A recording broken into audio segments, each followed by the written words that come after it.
23 identities live in Kevin's body. Who are you? Oh man, I went on too long.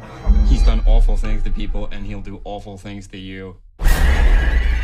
Why did I choose to do Split? So Split was actually a story from a while ago that I've been wanting to make, and this last couple movies I've been making kind of smaller, kind of funny / scary movies, and this tone of like dark humor is something that I find really, really provocative right now, and it's something that I'm interested in doing.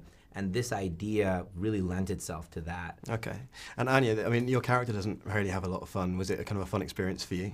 I mean, it was amazing. I was learning so much every day. You know, working with James in such close proximity, it's really like an acting masterclass because he's just bouncing around from so many different things. Working with Knight is unbelievable.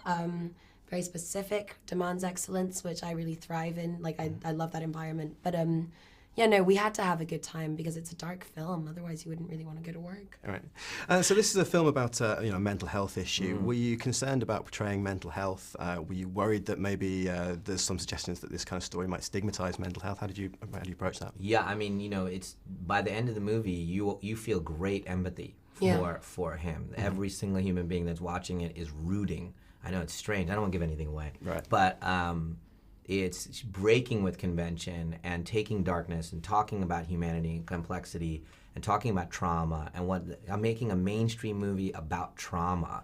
I love to imbue these kind of ride movies with real drama, real conversations about life, and you come away with great empathy for those individuals, and strangely you're kind of conflicted and inspired at the end. Okay.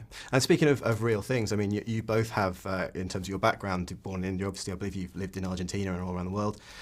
Looking at sort of, this is a story about someone who has divided personalities within themselves. Looking at the world, do you see sort of bitter division? And are you concerned about the kind of division that we're seeing, sort of political, cultural, social landscape that we're seeing at the moment? I'm a super optimist, and Likewise.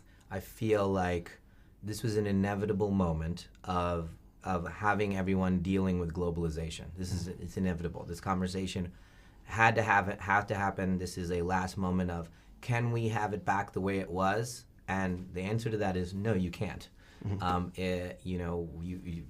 This just right here. This is you're seeing movies by an Indian and Argentinian. This is life. It's not Sure. It's not gonna go back the way it was. Okay. We're too awake. I don't want to say that that's bad and we're good or anything like that. I understand. There's a loss. There's a loss of the way it was, and I can understand where they're coming from. But the reality is that 20 years from now, the world is going to be a very homogenized place, and you're going to see everyone and everywhere.